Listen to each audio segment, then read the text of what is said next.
بسم الله الرحمن الرحيم الحمد لله حمدا كثيرا طيبا مباركا فيه كما يحب ربنا ويرضى. أشهد أن لا إله إلا الله وحده لا شريك له، وأشهد أن محمدا عبده ورسوله الناصح الأمين. اللهم صل على نبينا محمد وعلى آله وصحبه أجمعين ومن تمسك بسنته إلى يوم الدين. ثم أما بعد، الحمد لله ما شاء الله لا حول ولا قوة إلا بالله. We continue going over the tremendous and outstanding work by the Allama Fadilat al-Shaykh Imam bin Baz rahimahullah ta'ala, and that is that work which is entitled Ad-Durus al-Muhimma li'amat al-Ummah, the general lessons for every Muslim. General lessons for every Muslim, or the important lessons for every Muslim. Now, that's better. The important lessons for every Muslim. The important lessons for every Muslim. Alhamdulillah, we had reached the first surah from those surah, from those surah that the Imam, he advises that we study them, memorizing them, and that we know their meanings. That we know how to recite them correctly, we memorize them, and we know their meanings. And that is Surah Al-Fatiha. And as a reminder and an encouragement, I would like to remind myself, firstly, and everyone who hears my voice, of the advice of Sheikh Salih Abdis al-Sheikh, where he mentioned that it is not befitting that a person will recite something all the time and not know its meaning, and that this is something that is blameworthy. Now, I call it an advice because we understand from that what? The advice for us to learn what are the meanings of those things that we often recite, that we often recite. Now, and from those things in which we recite all the time is Surah Al-Fatiha. Is Surah Al-Fatiha. Now, طيب. Imam bin Baz rahimahullah ta'ala, he advised that we learn the meanings of Surah Al-Fatiha. طيب. It comes here in the text, Surah Al-Fatiha in whole. And before Surah Al-Fatiha itself, then there comes the isti'adah from the shaitan. The isti'adah with Allah subhanahu wa ta'ala from the shaitan, seeking refuge in Allah from the shaitan. And that is to say, A'udhu billah min ash-shaytanir rajim. Na'am. That is to say, I seek refuge in Allah from the accursed shaitan. From the accursed shaitan. Yani shaitan huwa rajim, matrud. He is accursed. He is pushed far away. And he is he is far away, and he has a curse upon him. The shaitan, la'natullah alayh. May the curse of Allah be upon him. And then the text of Surah Al-Fatiha. أي بسم الله الرحمن الرحيم الحمد لله رب العالمين الرحمن الرحيم مالك يوم الدين إياك نعبد وإياك نستعين اهدنا الصراط المستقيم صراط الذين أنعمت عليهم غير المغضوب عليهم ولا الضالين. نعم. And just as a note, right?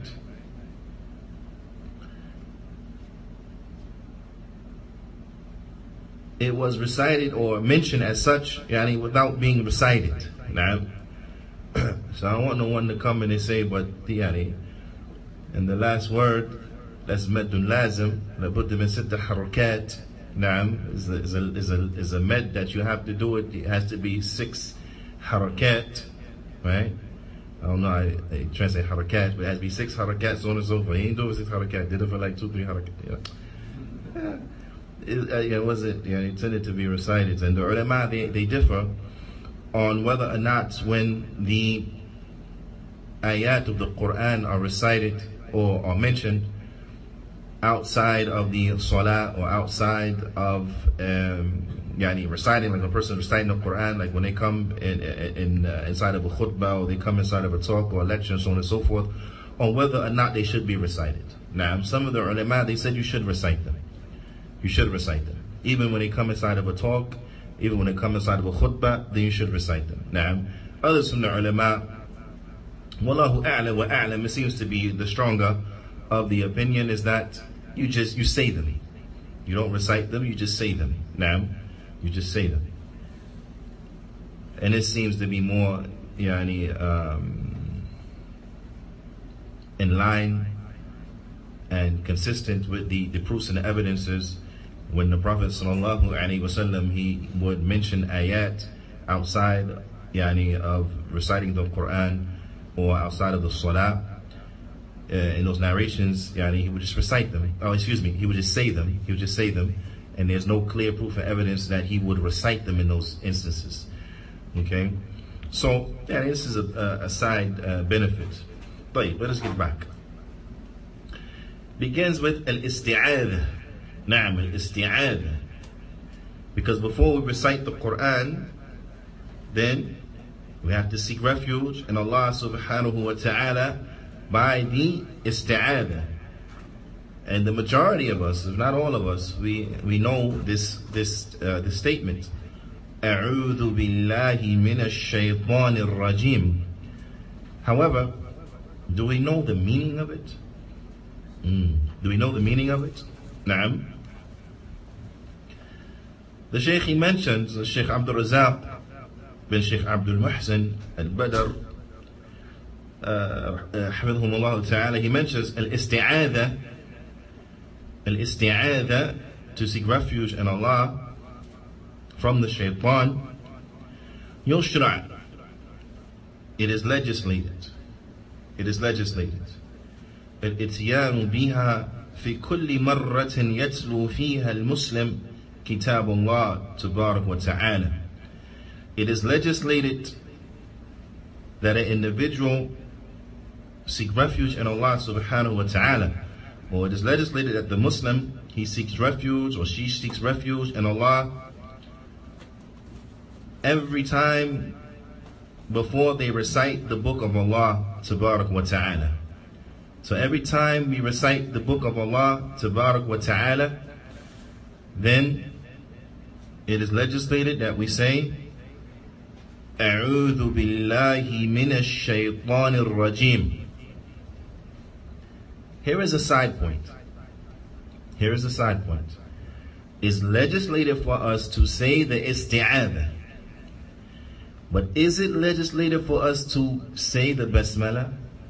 Yeah, because a lot of people, their habit is before they recite the Qur'an, they will say, A'udhu billahi minash shaytanir rajim, Bismillahir Rahmanir Rahim. Naam. So should we say the isti'adha and the basmala every time before we recite the Qur'an? The ulama, they say no. They say no. They say that whenever we recite from the Qur'an, then we say the isti'adha. Na'am. Then we say the isti'adha. And if we are in the beginning of a surah, if we are in the beginning of the surah, then we will also say the basmala, except for Surah At-Tawbah, because there is no basmala before Surah At-Tawbah. Na'am. So in this instance, because we're at the beginning of Surah Al-Fatiha, then we say the basmala. And because the basmala is an ayah from Surah Al-Fatiha, ala qawl rajih, with the most correct opinion, na'am, then we have to say it. It's the first ayah from it. Na'am. But let's go to another example. Surah Al-Baqarah. Surah Al-Baqarah. And we were to start from the first page of Surah Al-Baqarah, then we will say, if we were to start from there, then we will say, أعوذ بالله من الشيطان الرجيم بسم الله الرحمن الرحيم ألف لام ميم. طيب, ألف لام ميم. خير. Why? Because we're in the beginning of the surah. Because we're in the beginning of the surah, so we're also going to say the basmala. Right? Okay.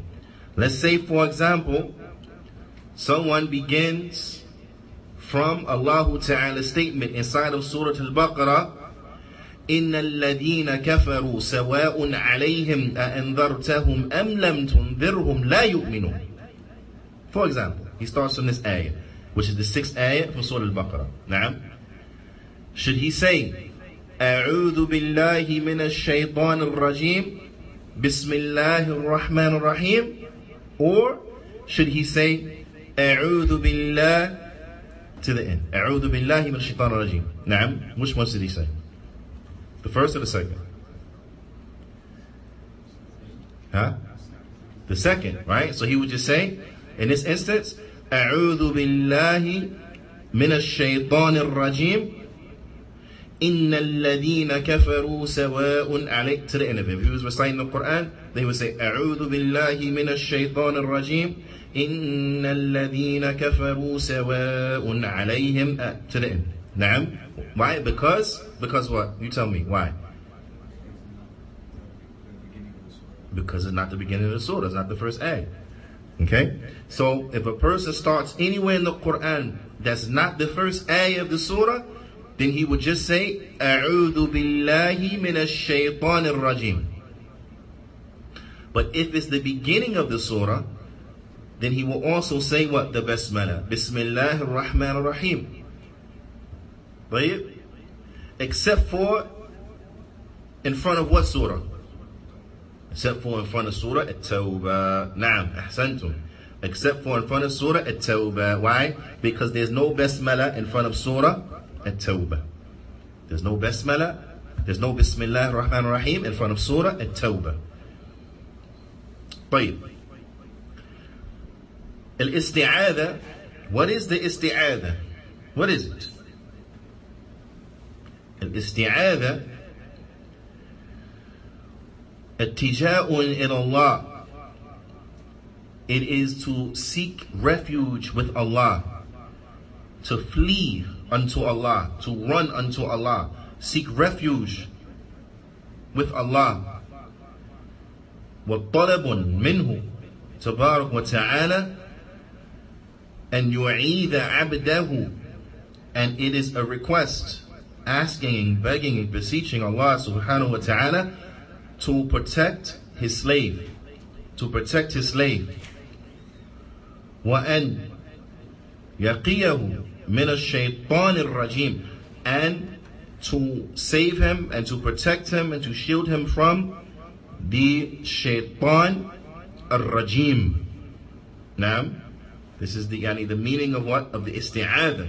Is that an individual, he's seeking refuge in Allah subhanahu wa ta'ala from the accursed devil, from the accursed devil. And this is befitting. This is befitting. And his wisdom with this, and wisdom behind this. As Shaykh Abdul Razak, he mentions, he says, إنما شرعت الاستعاذة بين يدي تلاوة القرآن أو تلاوة كتاب الله عز وجل لأن الشيطان أشد ما يكون حرصا على صرف العبد عن هذا الكتاب العظيم والفوز بهدايته والوقوف على معانيه ومضامينه وتأثر به.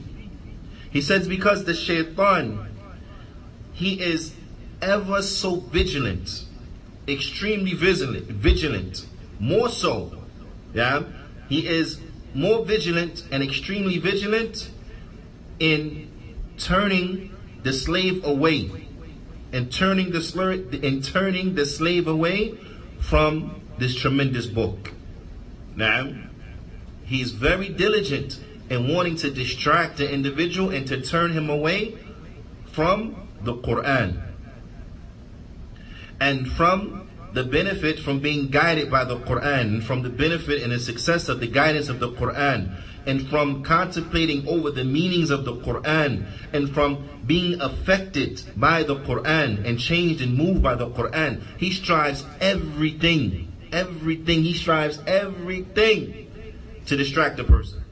Imam Uthaymin, rahimahullah ta'ala, he explains to what extent. He says that if you're doing, for example, he says if you're doing muraji', if you're doing review of the Qur'an, don't look at the grammar benefit that is inside of those ayat.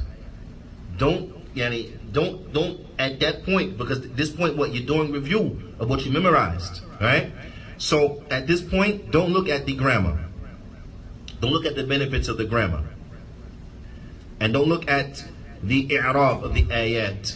Now, meaning the functionality of each letter or each word inside of the ayat. Don't look at that right now. It's not the time for that. But the shaitan, he will try to distract you, because you're there, you want to do muraji' on what you memorize. So the shaitan, he'll point out to you, oh, look at the i'rab of the ayat. Look at the i'rab of the ayat. Why is this word end in this and not that? And so on and so on. Why? To distract you.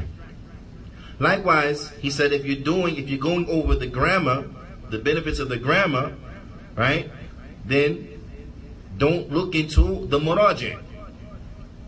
Don't take it as yani trying to strengthen what you memorize, because that's not your purpose at that particular time. But at that time, it's to look at the grammatical function of the words inside of the ayat.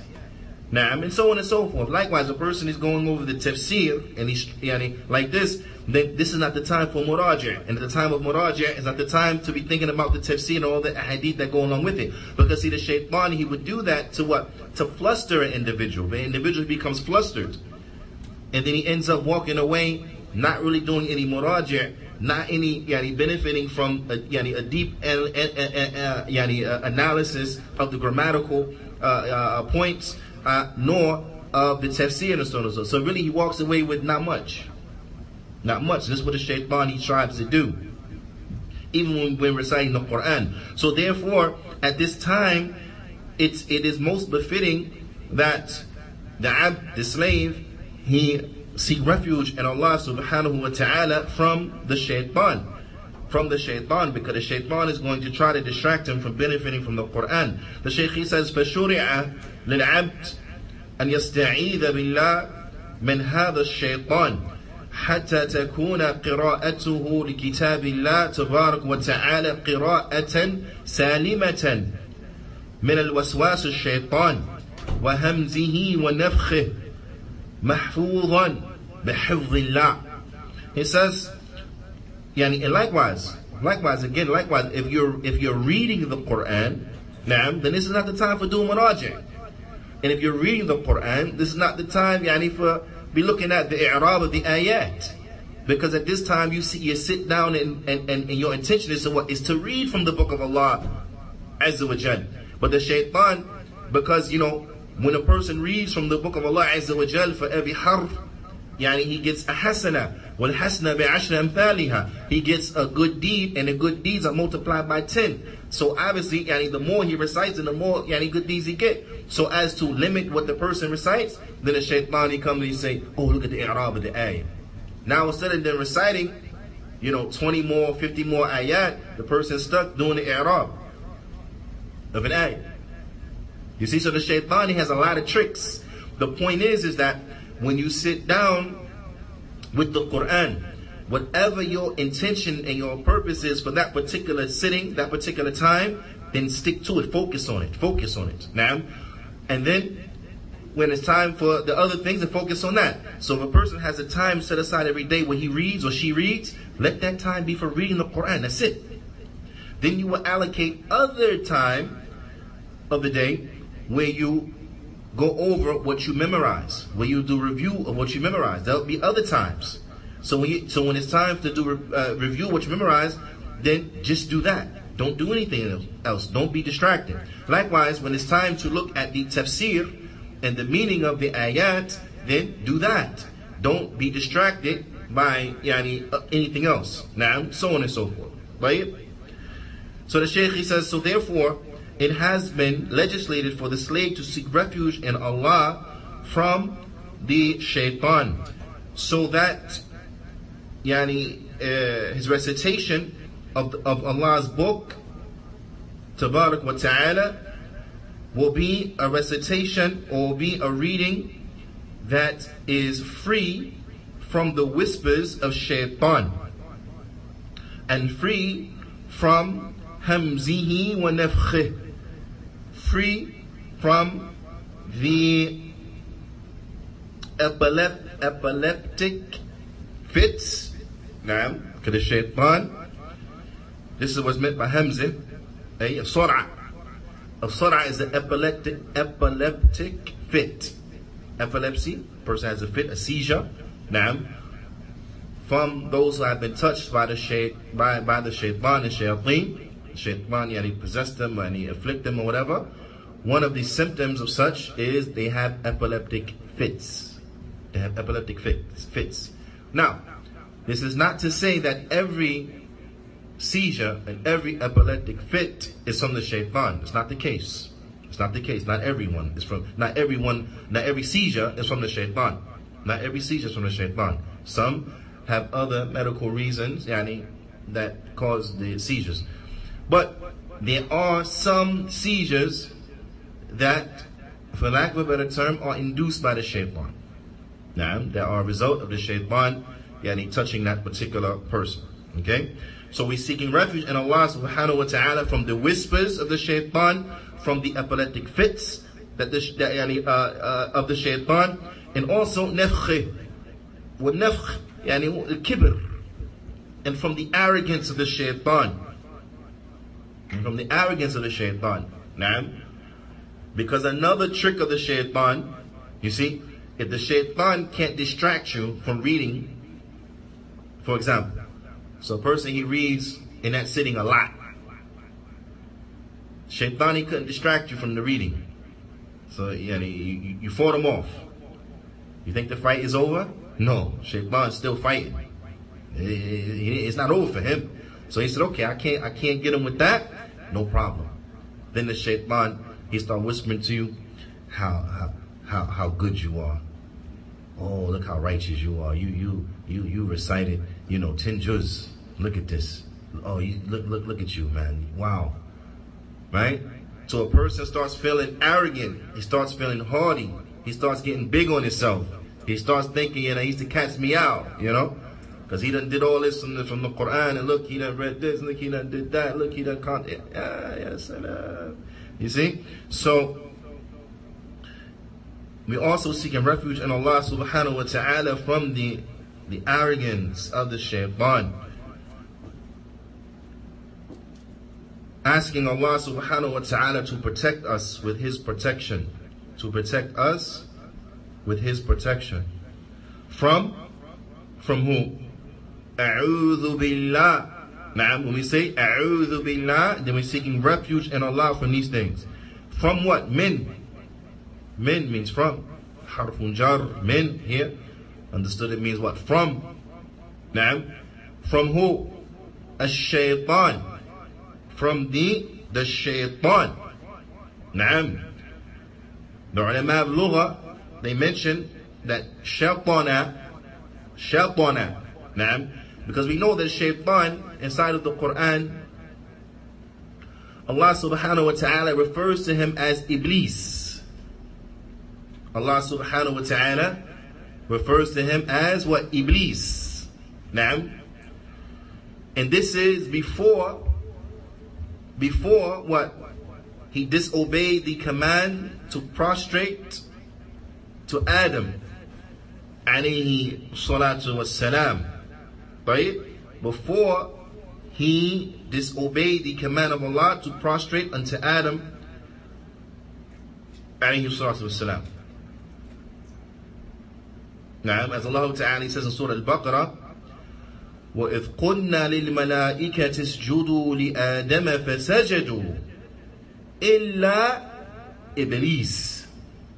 Now, and when it was said to the angels to prostrate, and when it was said to the angels, prostrate to Adam, they prostrated, meaning the angels prostrated. Everyone who was addressed and commanded to prostrate, prostrated. Illa, except who? Iblis. Except Iblis. Aba wastakbara wa kana min al-kafirin. He refused. He was arrogant. And he was from the kuffar. He was from the disbelievers. Naam, he was from the disbelievers. Allah Ta'ala says in Surah Al-Kahf, min al-jinn, that the shaitan is from the jinn. He's not from the angels, he's from the jinn. But so prior to the shaitan disobeying the command of Allah subhanahu wa ta'ala, he's referred to as Iblis. Now, but after him disobeying Allah's command, then you see him being referred to as shaitan. The shaitan. Now, because this word in the Arabic language, give us some background now. This word in the Arabic language, shaitana, when the sheen, the ta, and the noon come together, shaitana, يعني هذا يدل على بعد. This points us to something being far away. Far away. Something is far. Now, so he's what? The shaitan. Huh? Because why? Huwa ba'id min rahmatillah. Because he is far away from Allah's mercy. He's far. He's repelled. He's far away from the mercy of Allah Azza wa Jal.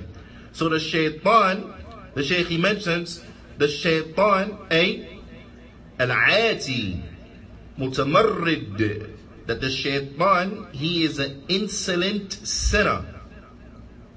Not just he's a sinner, but he's insolent. You know? He is obstinate. Arrogant sinner. Insolent sinner. Naam. Al-ghawi. Al-mughwi li'ibadillah. The shaitan, with that, he is al-ghawi. He's a seducer. And he entices the slaves of Allah. This is what the shaitan is. He's a seducer and he entices the slaves of Allah. This is why we have to constantly seek refuge in Allah subhanahu wa ta'ala from the shaitan. The shaitan is for us an enemy. Adu, he's an enemy. Naam. Aduul mubin, he's a clear enemy unto us. So we have to constantly seek refuge in Allah from the shaitan, and to do those things and to be constant upon our adhkar, our dhikr and our supplications, especially those which the Prophet ﷺ, he told us that if we were to do this, then it will grant us protection from the shaitan.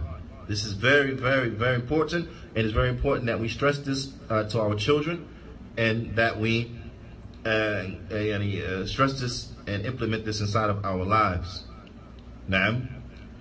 The Shaykh, he says, الصاد لهم عن طاعة الله تبارك وتعالى. The shaitan, he is a repeller. He repels the slaves of Allah from what? From Allah's obedience. He repels the slaves of Allah from Allah's obedience. This is shaitan. He's always trying to distract us. Subhanallah. Allah musta'an. An individual, it may come to his mind, let me recite the shaitan. A'udhu billah. It may come to his mind, let me recite something from khair. Let me recite some ahadith. Let me recite the Qur'an. Naam. And then he may sit and get his books out or get the Qur'an, get the mushaf and so on and so forth. And then the shaitan start whispering to him about a funny cat video on YouTube. Right? He gets a few ayat in, shaitan says, hey, don't you want to see that cat video? Remember your co-workers was laughing at it? It sounds really funny. Maybe you should go check it out. Now, or a person, wa'iyadu billah, he may or she may be afflicted with the fitna of watching TV, right? So the shaitan, he comes to them and he say, hey, don't you got to catch up on the episodes you missed of this series? Hey, do you know that whatever company, internet company that streams movies or whatever and sitcoms and that, they'll come and they say, hey, do you know a new series came out on this particular platform? You can watch the whole series right now. Do you know that this movie just came out on demand and you can watch that movie? Remember you grew up in you saw that movie back in the 80s and the 70s, whatever. Now they made a remake. They did don't you want to see it? You understand? Shaitan, he strives everything to distract you. Everything to distract you. If it's not this, there's other stuff. Don't you remember you're supposed to cut the grass right now? Right? Don't you remember you promised your wife you was going to check out the leak of the sink? Don't you remember you're supposed to clean the gutters right now? You understand? It's time to clean the gutters. I bet we clean the gutters later. But let's just take a half an hour and study. Let's take 20 minutes, 15 minutes to study and read from the Qur'an. And then when I'm done reading from the Qur'an, 20 minutes, a half an hour, then I'll go clean the gutters or look at the sink or whatever. The other stuff, don't do it. Okay? The other stuff, don't do it. But as far as the gutters and cutting the grass and cleaning the, looking at the leaky sink and all that type of stuff, alhamdulillah, it's fine. It's been fine up until right now, right? So it can wait 20 minutes. The sink been leaking for the past week. It can wait it can leak for 20 more minutes. Right? The gutter's been dirty since last fall. It can wait 20 more minutes. Right? So this is what we have to remember about this shaitan, is that he is relentless. He doesn't leave us alone. Even when we try to do khair, doing good, he's still attacking us. May Allah protect us from the shaitan. Ameen.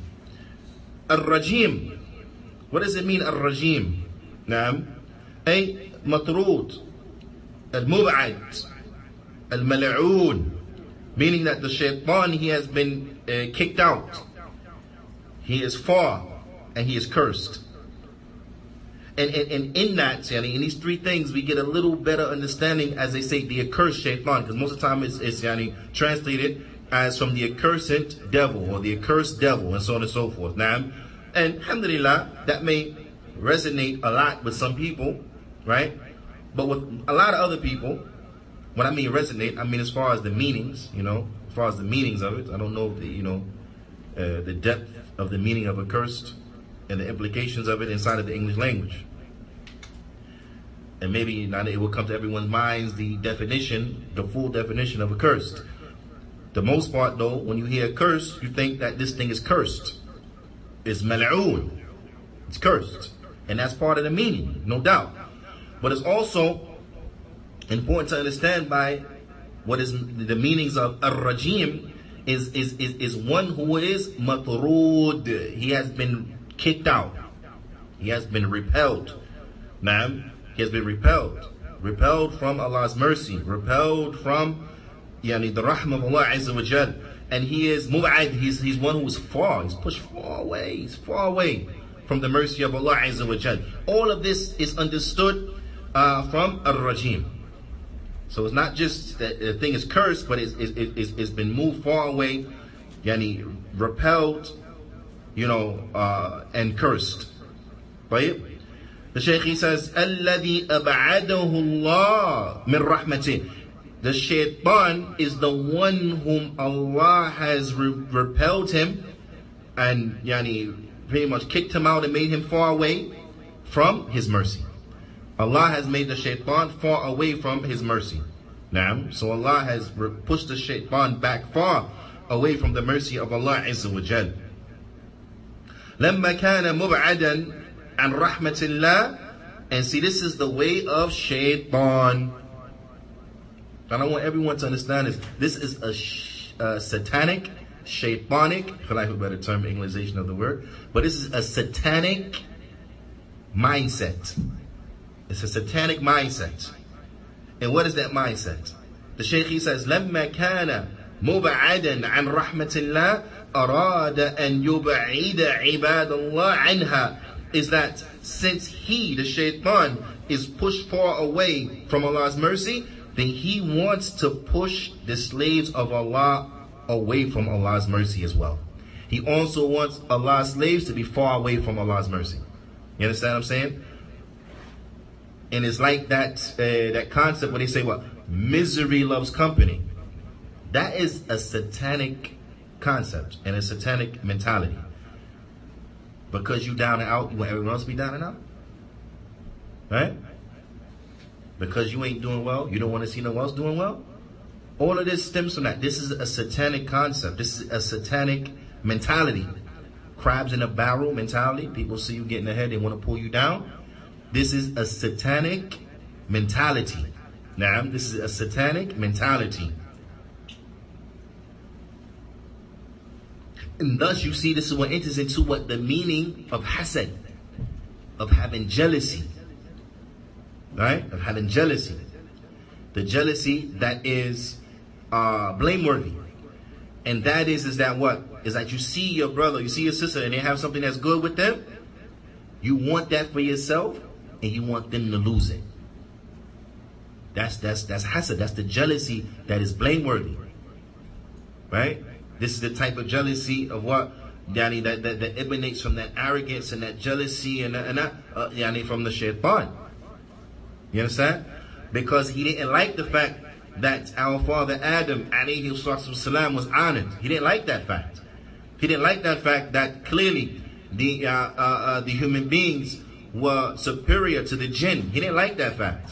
He wanted that honor and prestige for himself.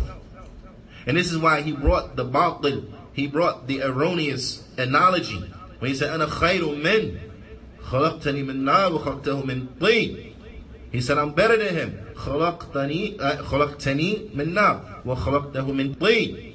He said, I'm better than him. Why? Because you created me from fire and you created him from dirt, from mud. So this was his qiyas. To say what? Why would he get the prestige? I should get the prestige because I was created from something that I deem being better than what he was created from. You understand? But the ulama, they mentioned that what? That this was incorrect, and the qiyas of shaitan, it was batil. That the analogy of shaitan, it was erroneous. Because when you examine the materials, right, and you compare the materials, then you find that what?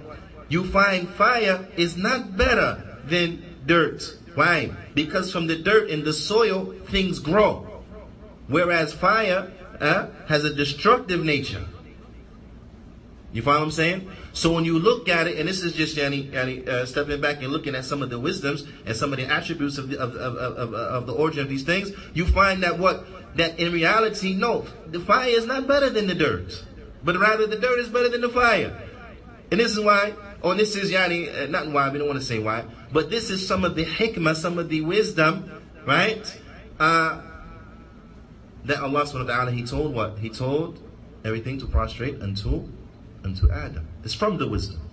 Whereas Whereas, and this is very important point that Imam al-Sa'di, he mentions of the hikmah on why the human being is superior, why Bani Adam is superior. Na'am. And that is, can be found in Surah Al-Baqarah, verse 31. Na'am, in Surah Al-Baqarah, verse 31.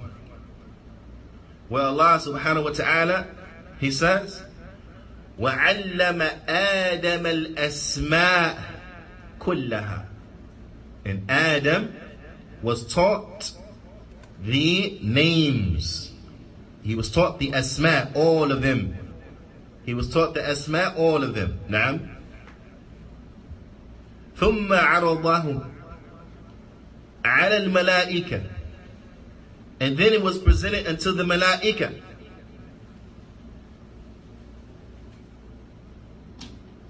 فَقَالَ أَنْبِئُونِي بِأَسْمَاءِ هَؤُلَاءِ إِن كُنْتُمْ صَادِقِينَ. Tell me the names of these things if you're truthful. Tell me the names of these things if you're truthful. قَالُوا سُبْحَانَكَ لَا عِلْمَ لَنَا إِلَّا مَا عَلَّمْتَنَا. They said, all praise and glory be unto you. How far removed are you from any type of deficiencies? We have no knowledge except for that which you have taught us. We have no knowledge except for that which you have taught us. So it showed that what? That our father Adam, alayhi salatu wassalam, as Imam al-Sa'di, he points out, he was raised due to what? His ilm, the knowledge. Because it's clear here from this ayah that he knew what the angels didn't know. That Allah subhanahu wa ta'ala, He taught to Adam, alayhi salatu wassalam, what the angels didn't know. And then the angels, they said unto Allah subhanahu wa ta'ala, as Allah ta'ala informs us here in this ayah, إِنَّكَ أَنْتَ الْعَلِيمُ الْحَكِيمُ, that verily you are the most wise, you are the most knowledgeable, you are the most wise. Na'am. Then Allah ta'ala goes on to say, قَالَ يَا آدَمُ أَنْبِئْهُمْ بِأَسْمَائِهِمْ. And then Allah ta'ala, He says, and He said, O Adam, inform them of their names. Na'am, inform them of their names. To the end of the ayah. فَلَمَّا أَنْبَأَهُمْ بِأَسْمَائِهِمْ. And then He informed them of the names. So once He informed them of His name, of the names, Allah Ta'ala, He said, قَالَ أَلَمْ أَقُلْ لَكُمْ إِنِّي أَعْلَمُ غَيْبَ السَّمَاوَاتِ وَالْأَرْضِ. Allah Ta'ala said, did I not inform you that I know the secrets of the heavens and the earth? I know the unseen of the heavens and the earth. وَأَعْلَمُ مَا تُبِدُونَ وَمَا كُنْتُمْ تَكْتُمُونَ. And I know what you show and what you hide. Right? Showing at the end of the day what? Allah huwa al-alim wa huwa a'lam. That Allah, He is the most knowledgeable. And Allah, He knows everything. Na'am. Ala kulli hal. Our father Adam alayhi salatu wassalam, from the wisdoms, from the wisdoms of the superiority of the human beings, in particular for our father Adam alayhi salatu, specifically for our father Adam alayhi salatu, is that what? Allah subhanahu wa ta'ala, He rose him by way of ilm, by way of knowledge. By way of knowledge. Now, also we learn another side benefit from this, is that we should never be ashamed to say we don't know. Never. This is prestigious. If you don't know something, then say, I don't know. La adri. What's the ruling of this and that? La adri. Allahu a'lam. I don't know. Allah knows best. Never be ashamed of that. What shows you the prestige in that is that the malaika, the angels, they are prestigious. But when it was presented to them, what are the names? What did they say? They said they don't know. La ilma lana illa ma alamtana. We have no knowledge except what you taught us. So they weren't afraid, they weren't ashamed to admit they didn't know. So we should never be ashamed to admit we don't know. This is from ilm. Saying you don't know is from knowledge. Something comes up, Allahu a'lam. I don't know. I don't know. Na'am. The ulama, they mention that every alim, even one who's mujtahid, there are going to be certain issues that he is like a common folk as relates to it, meaning he doesn't know anything about it. Even an alim that's mujtahid, there are going to be certain times where he doesn't know. He doesn't know. And he brought the example of Imam Ahmed. Sometimes he'll be asked about things, and Imam Ahmed will say, I don't know. So in this particular case, I have to say that which Imam al-Shafi'i mentioned. Because as we know, Imam al-Shafi'i was from the teachers of Imam Ahmed. Imam Shafi'i, rahmatullah alayhi, he was from the teachers and the shuyukh of Imam Ahmed. So sometimes issues will come up that Imam Ahmed, he didn't know. So he would say, I don't know. I'm going to have to tell you right now what Imam Shafi'i mentioned. Because this particular thing, I don't know. I don't know. Right? So, admitting that we don't know when we don't know is prestigious. It's very prestigious. Naam. Ala kulli hal. The Shaykh goes on and he mentions, he says, فَطُولِبَ مِنَ الْعَبْدِ أن يستعيذ بالله من هذا الشيطان العاتي المتمرد. He said, so the abd, it is requested from him that he seek refuge in Allah from the shaitan, who is an insolent sinner. الذي يعمل على صرف الإنسان عن طاعة الله, the one who strives to repel the slave from the obedience of Allah, وعبادته, and from the worship of Allah, والفوز برحمته جل في علا, and he strives to repel a person and to turn them away and distract them from benefiting and being successful, being successful and attaining the mercy of Allah Jalla wa'ala. This is what the shaitan, he strives to do, to turn people away, to repel them from the mercy of Allah Azza wa Jal.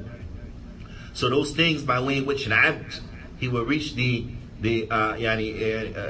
or he will attain the mercy of Allah subhanahu wa ta'ala by way of them, the shaitan, he comes and he tries to distract you from that. He comes and he tries to distract you from that. So it is incumbent that we remember this reality, so that when we are sitting down to study, we have to have discipline. We have to have discipline. One of my teachers, he mentioned to me, he said, you have to be disciplined and learn that a little that's consistent is a lot. He said, meaning, you should, and this was his advice to me, he said is that you should read every day in various subjects. So every day you should read something from Seerah, from the biography of the Prophet sallallahu alaihi wasallam. You should read something from fiqh, from the rules of Islamic jurisprudence. You should read something from Aqidah, from the Aqidah Sahiha, of Ahlul Sunnati wal Jama'ah, Aqidah Salafiyya, and the Minhaj, so on and so forth. Every day you should read, He said, but, of course, if you look, there's a lot of subjects, right? So how you pace yourself is that you know your limits. So you say to yourself, right, that, for example, I can handle 10 minutes of reading on this particular subject, right? He says, so you limit yourself to whatever you can do, read from 10 minutes on that subject. So you take out the book dealing with the seerah, and for 10 minutes, you read. When 10 minutes is up, you have the discipline, you close it. You close the book. That's it. You only allocated 10 minutes for it, right? Then you open up the book of fiqh. And for 10 minutes, you read about fiqh. And then when the 10 minutes is up, close the book on fiqh. And then 10 minutes on aqidah, or so on and so forth. And then when the time is up, you close it. He said, even if you have to use a stopwatch. He said, even if you have to use a stopwatch, you use the stopwatch, and you keep looking back at it, and when it hit, whatever time you allocated, 10 minutes, 15 minutes, 20 minutes, whatever, everyone is different. Everyone is different. He said, but you pick something that you know is accomplishable for you and that is easy for you, right? And then you stick to that. Because that type of discipline and that type of focus, it will help you. That type of discipline and that type of focus, it will help you and it will train you, and it will help you from what? To repel the whispers of shaitan. When you train yourself upon that discipline like this, it will help you from being distracted from the whispers of shaitan. But as aforementioned, the fight's not over. Just because you beat him that round, the fight's not over. He's still going to try to come at you with other stuff. So we have to constantly seek refuge in Allah subhanahu wa ta'ala from the shaitan, and be on guard from the ways in which he will attack us. And be on guard from the ways in which he will attack us. Now, but from the benefits, and we'll end with this inshallah ta'ala, from the benefits of this is that he said is that when you limit yourself to whether it be 10 minutes or 15 minutes or so on and so forth, right? And then you force yourself to stop, you're going to feel what's the point? Unsatisfied. You're going to feel like, I really want to finish that page. He said, but you use that feeling and you build upon it. Why? Because what's going to happen is, when you build upon that feeling and turn that feeling into positive motivation, the next day or the next time when you sitting down for that 10-minute or 15-minute or 20-minute allocation for that particular subject, what's going to naturally happen is that you're going to strive to read faster, right? So you can get more. You're going to strive to read faster. Now you're going to say, you know what? Last time I did like a half a chapter. I really want to try to knock out a chapter per session. So it's going to push you to do what? To start to read faster. Now, start to read faster. And this is one of the students of knowledge that was there, one of the Salafy students of knowledge that was there in Egypt. And may Allah Ta'ala bless him, right? Because this was some advice he had given me to help me study, to study and things like that, and to seek knowledge. But then it all started making sense. How you can read so fast, and how doing this, it trains you with the discipline, being disciplined, it trains you to motivate you to start to read fast, Because there were times I would you want to show him certain passages and certain books, and he was way more advanced than me, way more advanced than me. He was half of the Qur'an, and mashallah, he knew different recitations, and he'd been studying with the Masjid for years, and so on and so forth. And he was subhanallah. Now, so he's way more advanced than me. So sometimes I would show him things to ask him, if he can, help me understand certain things. Or sometimes I would show him things that I read that was amazing to me. So I would say, I want to share it. With my brother. So I would show it to him. Sometimes it'd be different. It'd be like 3, 4 pages, 5 pages, right?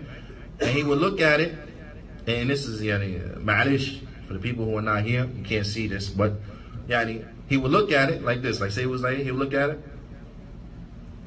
Turn the page. Look at it. Next page. To the point where one time I was like, yes, subhanallah, did you even read that? Like, you turn the page too fast, did you even read it? And he would laugh. He said, yeah, I read the whole thing. Sheikh, he mentioned this, he mentioned that, from the top of the page down to the end. I said, oh, subhanallah. He read it. Okay. Yeah. It's like, okay, my bad. Right? Subhanallah, he used to read very fast. And this is one of the things, and one of the characteristics I've also seen from the mashayikh. From them.